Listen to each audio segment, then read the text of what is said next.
Hey guys, Brian Stevens here. Listen, today I have a wonderful opportunity to do an interview with my close friends and business associates, but friends first, and that's Kathy and Keith-Colkitt over here. By the way, I just learned they've been married for 40 years. Give that one a shot, right? 29, we're trying to catch up to them.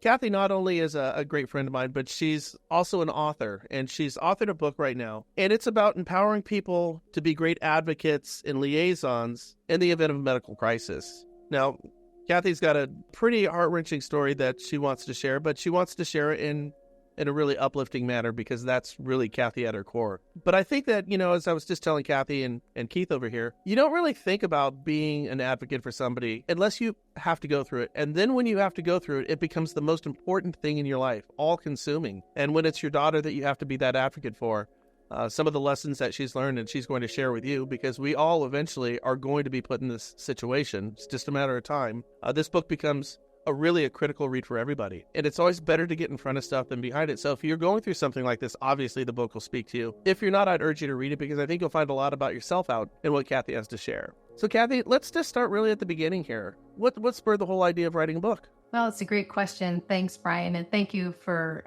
this opportunity to share. And Keith and I are very grateful. Truly, thank you from our heart. Thank you. So I have been an advocate my entire life. Truly, since I can remember, I was one of the oldest kids of 8 and taking care of kids from a divorced family and stuff and so on. But I started coaching and taking care of kids when I was 19.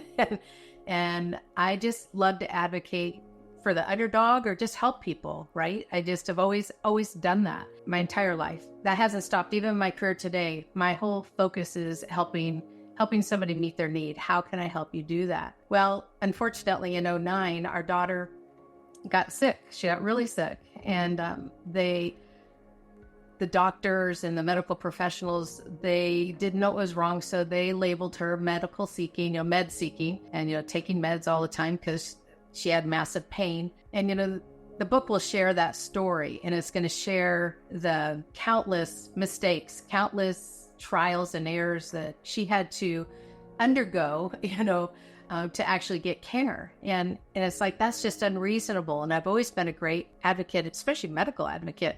So my learning curve, Brian, on how to help her through that. And once this was all over, looking back and going, oh my God, I needed a liaison, which would be an advocate basically for me.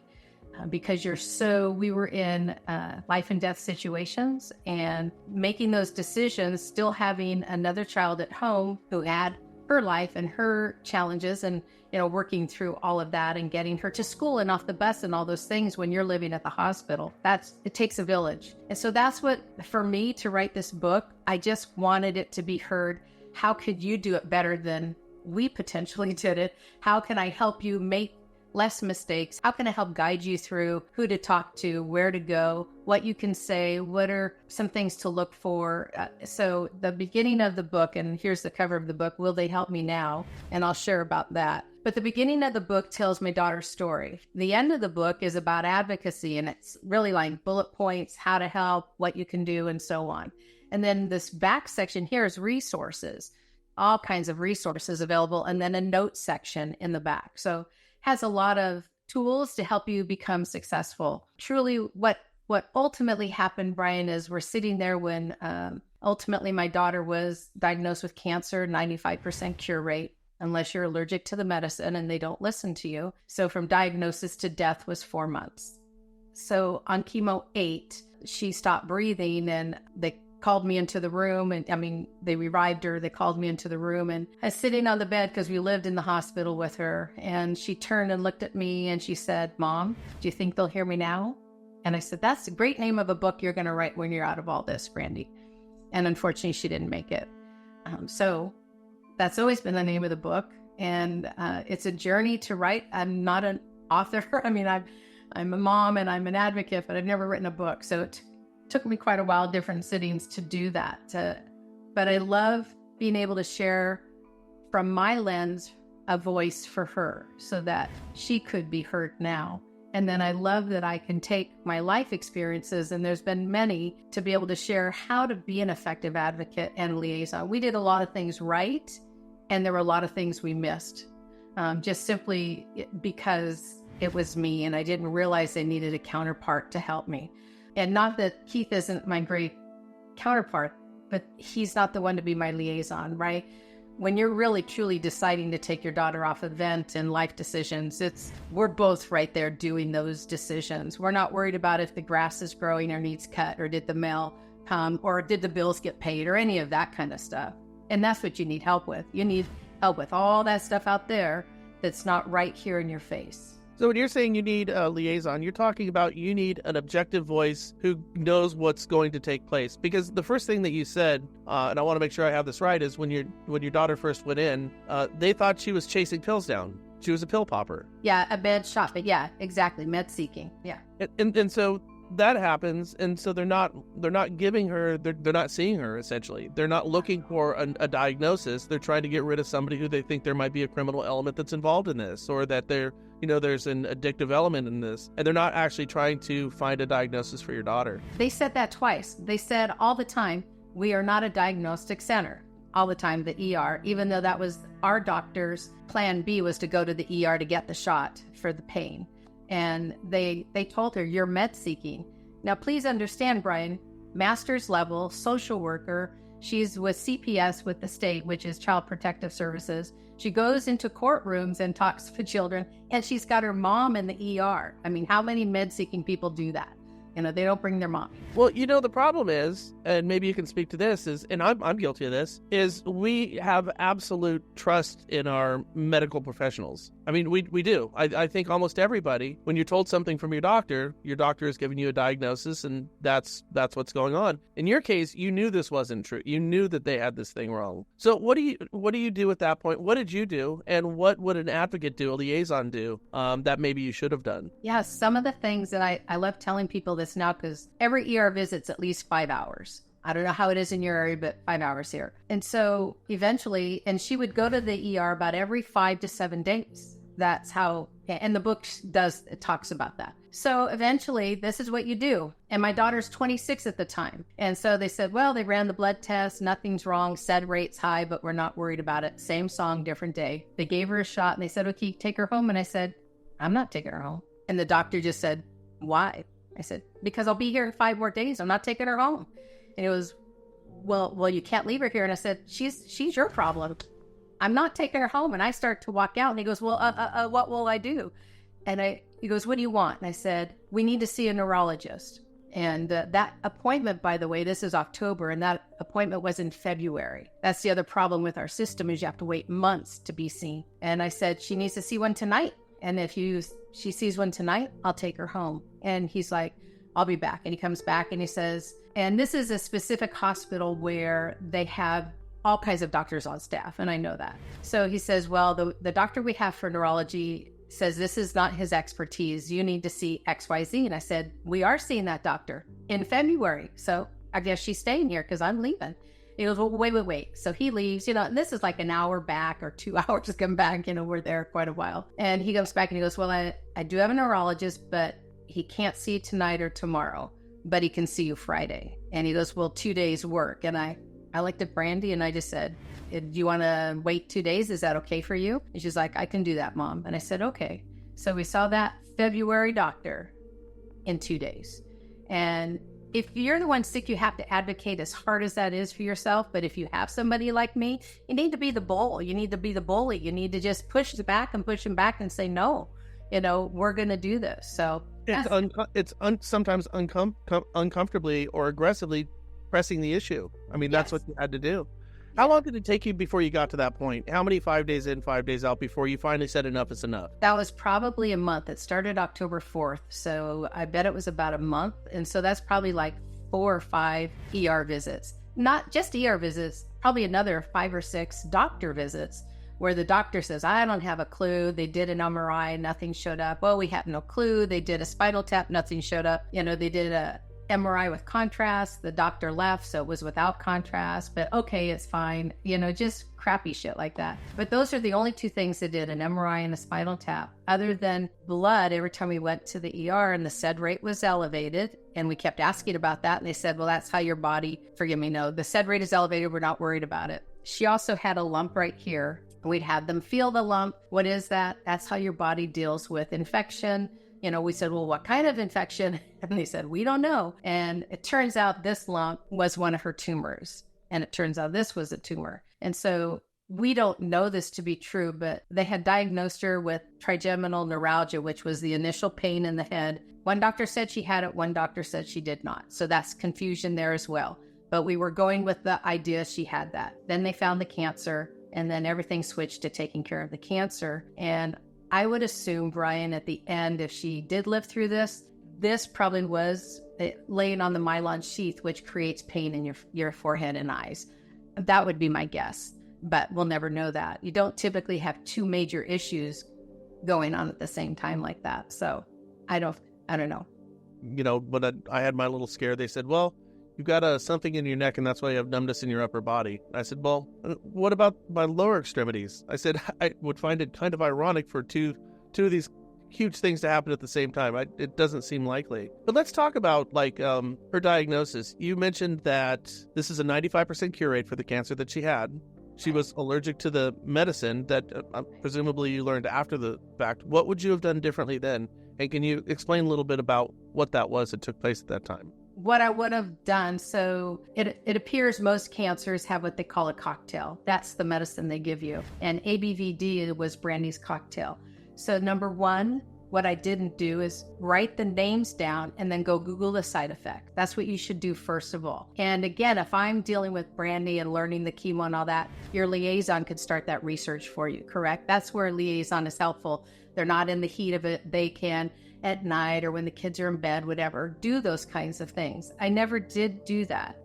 Otherwise, I would have been cued about the coughing. So she started coughing and having a hard time breathing at chemo 3. She needed 8 chemos. And at chemo 3, she was having a really hard time. Told the doctor said, you're just anxious, take more Ativan. And that was the song all the way through. The other thing we did, at chemo 2, because she was having a rough time, we switched doctors. So we interviewed 2 doctors. And the truth is we only interviewed 1, but we had 2 lined up. And then she liked the one. The next day we were going to interview the other doctor, who was a research doctor who I liked. But she said, no, let's just go. She didn't want to stop the progress because, again, we thought we were dealing with TN. She wanted her life. She's missing all this work. She just wanted to do the Western medicine treatment instead of naturopathic as well, because we talked about that. That's in the book too. But anyway, she just wanted to move forward. So she chose that doctor. Understand, that's a real eye-opener. She's 26. All I can do is love her, guide her, and step aside. She gets to make all those decisions. The one thing I did do that was totally right, the minute she was diagnosed, we did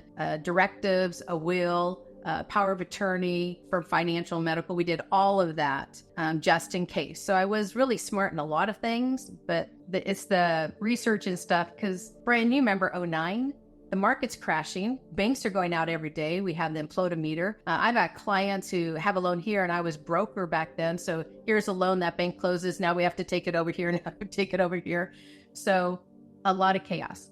I just wish I really wish I knew about a liaison to have that point person, truly. But you do want to get all that medical stuff taken care of in the front. And that's another sad thing. My Brandi looked at me and she's like, Mom, now don't be going unplugging me now that you have that power, and ultimately we did do that. So that was, that's a heart killer. How did we go from the misdiagnosis to the accurate diagnosis? The pain in the head and stuff, 4 months later in another ER. What happened is that Keith and I went on a trip. We came back that day, picked her up at a friend's. She had been at the ER 3 times in 5 days when we were gone. And the next morning she was seeing her pain doctor, and they were working on the process for trigeminal neuralgia. We thought she was allergic to Tegretol because now she couldn't breathe, had a hard time breathing, hurting, and so on. And so we went to the doctor. He said, I have to titrate that Tegretol out of you, and now we can go to brain surgery because, again, they're thinking trigeminal neuralgia. And we said, okay. I get her home, and she's like, Mom, I don't feel good. I know. He said, it'd take a while, Bran. No, I really can't breathe. I don't feel good. I need to go to the doctor.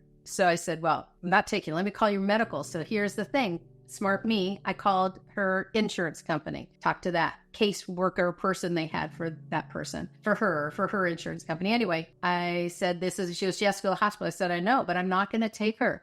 She goes, why not? And they said, because they said she's Medseeking and they won't check out anything. And I said, if you call them and tell them she's coming, she's not Medseeking, and they're to do some diagnostics, I'll take her. And they said yes. Took her to the ER, and we had a seasoned ER doctor at that time, not an intern, not someone rotating, someone who that was his career. So he did an x-ray, nothing showed, which was surprising considering the result. And he did her blood work, said rates up, but he said, something's not right, let's do a CT scan. When they did the CT scan, they found the tumor on her heart and her aorta. That moment on, it was cancer. So next day she had a PET scan and they found this tumor and this tumor. And she was in stage 2B Hodgkin's lymphoma. So at that point, we're dealing with cancer. And, there's still the pain in the head and all that. They kept her for about 5 days to help get her situated, get the PET scan, get the pain out of her head and so on, and then released her home. Ultimately, she lived in our house or the hospital. She wasn't able to go back home.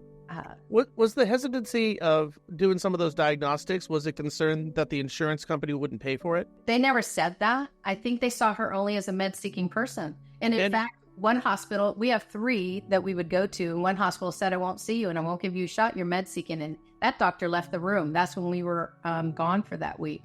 And so she pleaded with the nurse, and the nurse finally gave her a shot and said, you need to go, don't come back. And not at one time, her doctor's assistant said, it's all in your head, you're crazy. Here, the shrink, call him and have the shrink help you and give it to your mommy, because your mommy takes care of everything. She later got fired, I'm pretty sure, for that. Is it fair to say that it's kind of a butterfly effect? From that one misdiagnosis up front, that turned into a storm of problems for you. Yes. Yeah, for her. And had they not done that, they would have done the diagnostics earlier. This could have been caught earlier. And then there was appropriate medication she could have been given to where you're closer on that 95 cure rate. Absolutely. When you're allergic to bleomycin, this bleomycin toxicity, it's a fatal thing no matter what, Brian.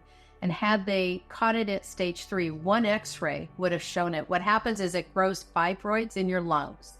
And so one x-ray would show that, and then they would stop the bleomycin. They'd continue with chemo, but no more bleomycin.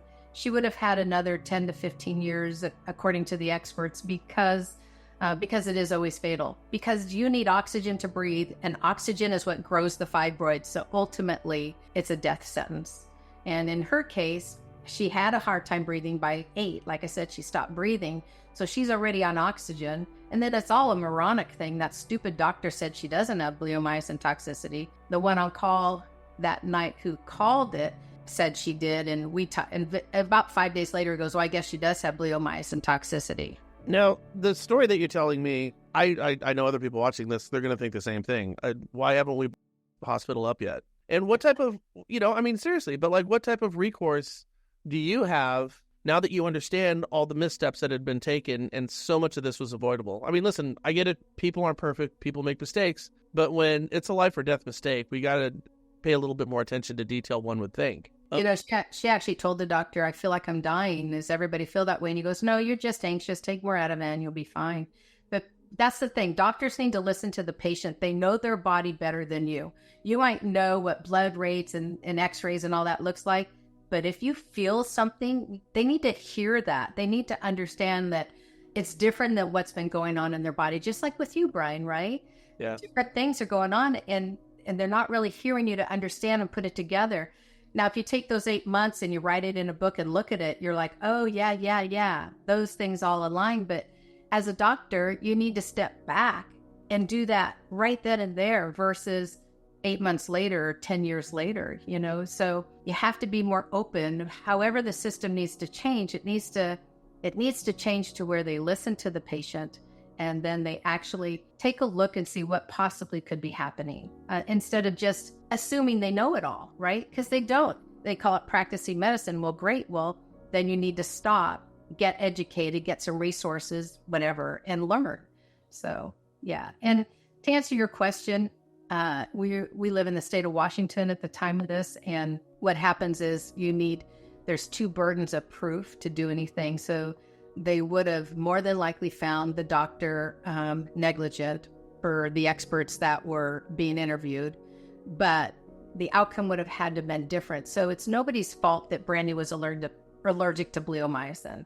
What is at the fault is not hearing her so that she would have had a better and longer quality of life. And so you have to meet both burdens. Plus, you know what they told us, Brian? You get a lot of this. She was single. Of course, she owned her own home and all of that, but she's single, no children, not married. So therefore, she's only worth $300,000, and it's not worth the push to keep going. We were guided to check all of that out. So we did, but that's ultimately what we were told.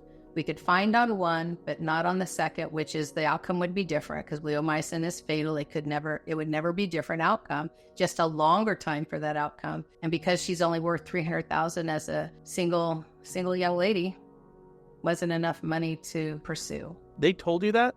Mm-hmm. They told you your daughter's only worth $300,000. Yeah. And so they didn't pursue all the things they would have had she been married with kids. That's right. Yeah. That should be criminal.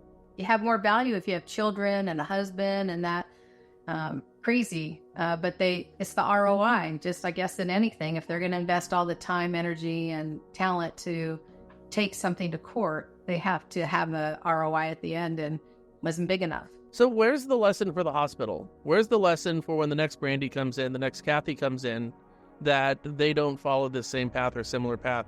Running fast and loose and frankly being cavalier with these diagnoses. Where's the recourse for them? How do our hospitals get better? And I think the answer is they don't, and that's why we need to have our liaisons and our advocates. Yes, you need the liaisons and advocates. And my hope is to go to the schools, the teaching schools, and to the hospitals with the book and say, you need to read this because you need to see it from a different eye versus yours. I would love it if every doctor had to be in the hospital 2 weeks for just some unknown something, but to see how it is from the other perspective as a consumer, not as a doctor, and be in the ER for like 2 days and see how that runs. And again, you and I have been doing loans forever. You get a little immune to the first-time home buyer, you forget, and then all of a sudden you sell your house and move like I did, and you're like, oh crap, yeah, there are things that are frustrating and so on, and we're in the industry. So taking it back to see it from the consumer's perspective is important. And hopefully the back section of this is like a workbook to where the nurses, the doctors that are being taught today can have a different outlook in the future. So hopefully we can start slowly changing that. That's my hope. That's really my hope, is that we can educate and learn from, Brandi's just one experience. There's millions. You have one, everybody has one. So why don't we take a different approach and start looking at, okay, liaisons are good. People don't know, and I don't know if you know this, but when you're in the hospital, you can have a care team meeting. That's every doctor on your case has to show up, legally has to show up within a reasonable period of time. The social worker does that. So my friend who is a nurse told me about that, so I ordered one. For them, quickly was 9 days later. Now understand, at this point, she's in critical care. She passed away 21 days after critical care started. So 9 days is a lot of time when you're looking at a 2.5 week in a window. So, but it did happen. Also, doctors don't talk about death, Brian. You would think cancer doctors would be, I don't know, better at talking about death. I'm not saying it's a great thing, but they always gave us hope. The stupidest thing, and this is where I don't even know who could have helped me with this, even a liaison, but her main doctor kept saying she's being discharged. And I'm like, how can that be? You can't be discharged, Brian, at home if you're on oxygen more than 4 liters. And she's at 6 liters. The most you can have in these hospital rooms was 12 liters. And they're like, she's going home. At one point he came in and goes, she's going home Friday. You need to get that house ready today. And so we scrambled with friends to move my office upstairs so she could have a room where oxygen could be in there and all of that, And I'm like, it doesn't make sense. The numbers don't make sense. The oxygen, it doesn't make any sense. She's going home, but they keep saying she's going home and discharged. And I'm like, how can that happen? And the truth is she never went home. There was no way. She went from 4 to 6 to 8 to 12 and then intubated in the ICU and then laid to rest. Just so stupidity, right? That's just stupid talking, just anyway. It's every hospital in this country. It's a balancing act between the people and the profits. How does that work out on a scale? With our insurance companies being a huge part of what's taking place here. Let me ask you this. So you said from her initial pain when this started, it was about a 4-month period? So the initial pain to death is 8 months, 4 months of the head pain, and then when cancer was diagnosed, 4 months till death. So in that 8-month span, when was the tipping point? Like, how long could she have been cured? And then at what point had the cancer taken over and become unmanageable? Like, for how many months could she have been cured? Had this been dealt with differently? Right. So 4 months, they didn't know about the cancer. So there was no medicine going in to hurt her. So at the time, she did chemo every other week. So I would say, so chemo 1, 2 weeks later was chemo 2, 2 weeks later was chemo 3. So 4 actual weeks, had they listened to her, did an x-ray, she would have had a different life. So that would be the 4 weeks out of the 4 months. So you said she was having no medicine put into her to hurt her. So when she was doing chemo, that was accelerating what was actually going on with her. They sped the process up. It didn't do any, the tumor was shrinking, but she was allergic to the bleomycin, that medicine they started day 1. So had they listened to her after chemo 2 and before 3 and took an x-ray, they would have taken that out and her life would have been extended immensely. Is there places where you can find liaisons, your advocates, if you want that objective third party who's going to help you out with this? Is this an industry where if we get to this critical point, we can reach out to somebody? At this time, there is not. It's not a paid position, nor is an advocate a paid position. It's your friends, it's your neighbors, it's your best friend. It's your husband, your wife, your kids. It's somebody who's going to take a thankless job and be there for you until the end. So they have to be determined and focused and dedicated and willing to put in the time with no pay, which asks for a lot, doesn't it? However, it's the right thing to do, Brian. Can you imagine if we all started helping our friends, family, and neighbors that way? What a better world we would be by being great humans. I mean, truly, it's just about being a good human. I mean, if my friends, I have a few really close friends, if they needed somebody, I would make that in my calendar. I'd make that happen. We're not talking, the liaison's not going to be right there making the death decisions. They'll be at home or whatever, and you just say, hey, can you send some food our way tonight? Or, hey, I need new clothes, or underwear, seriously, right? You're in the hospital. I'm out of toothpaste, or whatever the whatever is. It's just basic needs. And that's what I share in the book. It's just basic needs, somebody to help with that. And the problem is, Kathy, is like we said, this book is fantastic because everyone's going to come up against this in some capacity at some point in their life. This is unavoidable. We teach people CPR for good reason. And when you go into hospitals now, they give you those needles that are packed full of stuff for somebody who overdoses on fentanyl. We're doing things right now. Shouldn't this be a more organized position? Shouldn't we be able to create some type of course for advocacy, just like we do for CPR? It seems like if we could get in front of this, we could make everybody's experiences at our hospitals a little bit better. Should this be more organized than it is right now? Because when you're thrust into this as a friend or a neighbor, you don't know which way is up half the time. It's always about one thing, money. Right? And anything in life, sadly, it's about money, greed and money. So if there was money directed for this specifically, like you'll hear, well, we have caseworkers or we have this, they're not, only if you're in the hospital do you get a caseworker and they have, 100 patients at a time and stuff. So there may be a way to make a movement to have it as a volunteer position for maybe people who are not working or can give some of their time. But the key for your liaison is that if I had liaison Keith help me today, but liaison Bob came tomorrow and then Sue came the next day, it's not conducive to having a streamline. The liaison actually can go and delegate things out, but I look at, so if I'm Brandi's advocate, I'm making all these decisions and I'm like, God, I'm really hungry or thirsty. This person, the liaison, I either text that person or whatever and say, hey, can you maybe bring food up to the hospital? I'm just using that example. Now, they don't have to do it. They've already gotten neighbors that said, hey, if you need a food run or this run or that run, I can help. So they call Arlene and say, Arlene, can you pick up so-and-so off the bus? Can you bring some food up to the hospital? I'll meet you at the door, or they order DoorDash and they pay for it. Or maybe some neighbor said, here's $50. I can't really help on time, but I can help with food or toilet paper or whatever is. So this person really is important to have all of that work.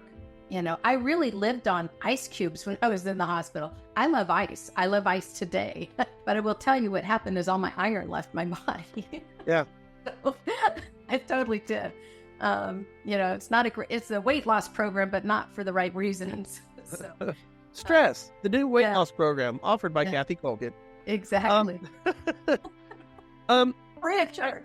I'm just kind of looking at this right now. Again, like I said, bad analogy, but CPR, well, I know how to do CPR.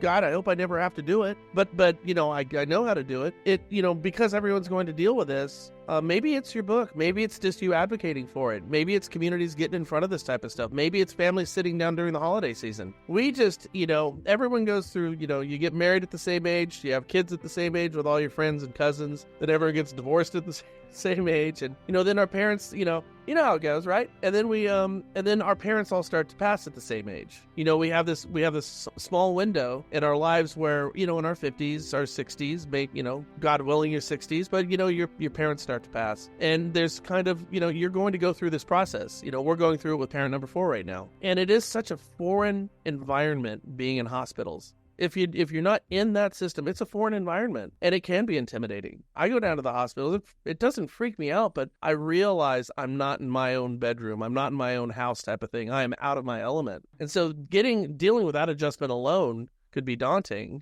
Now, dealing with trying to help somebody who's going through a critical situation like you went through could be overwhelming. So, yeah, you know what? I want to make sure I get a copy of your book. I want to read this. I mean it. I think it could help everybody. It's funny. People ask me, who will this benefit? And I said, who will it not? And people do want me to say, well, it's this in this group. It's anyone, right? I think if everybody read it, to your question, if we started teaching about being a good liaison, advocate as well, but liaison, then once something happens, you're like, okay, if everybody understood, I need a pinpoint person. And then they can disperse the jobs around. Like my neighbor mowed my lawn. I didn't even know, I didn't ask, but it's the last thing from your mind is mowing the lawn, it was pretty high. That person, that liaison person can actually do that. Hey, Steve, will you mow the lawn or whatever? I think if we learn those, it's not that difficult. It's not that challenging. It's just simply taking the commitment and doing the work, which is anything in life. You have to just be committed and do the work. If it gets overwhelming, then get a partner to help you or something, right? Or figure it out. I don't know, but I do think it's something we can teach. And if we start teaching it, maybe people will start utilizing that and helping each other. I don't know, Brian, my philosophy is if we cannot help our friends, family, and neighbors, why are we here? So truly, why are we here? I mean, I love you dearly. You know that. I mean, I would be down in a heartbeat. I know you would. If I could help you, I know you would. Or on the phone, checking things out. And I have a friend whose daughter had cancer. And so they mentioned some things. I started Googling it. I found a doctor in Oregon for them, and I hooked them up. So I was doing liaison work without realizing it, right? So it's just a matter of saying yes instead of I'm too busy or, because you don't know the next day your family member might be dead or your family member might be sicker than you thought. And when we give, we receive back. I believe that wholeheartedly. So the more we give to others, good things come to us. They just do. And we will all be in this situation one or more times in our lifetime. So, do the right thing. Just be a kind human and do the right thing.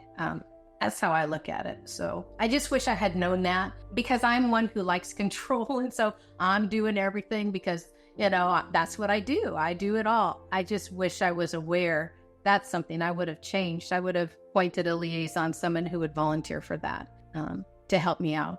Didn't realize that. So that's a learning curve, right? Why don't you tell me about a good memory of Brandi? Man, I love talking about Brandi. So there's lots. When she was a little girl, she went on an Easter egg hunt. And ironically, she found the golden egg. There was like 3 of them and she found one. That was pretty cool. What we didn't know is how much she liked hard-boiled eggs. So she stuffed like 2 in her mouth and she's chewing them. She's 5 years old, And we're like, what are you eating? And she's like, eggs, just throw it out. I have a picture of all this egg coming out of her mouth. And, we giggle about that. That's a beautiful story. Thanks. It really is. Yeah. It's a game changer, Brian, for any parent. It's a game changer. Yeah. It chokes me up thinking about it. It's tough. Love you, my friend, my brother. I love you so much. So, I love you too. And thank you.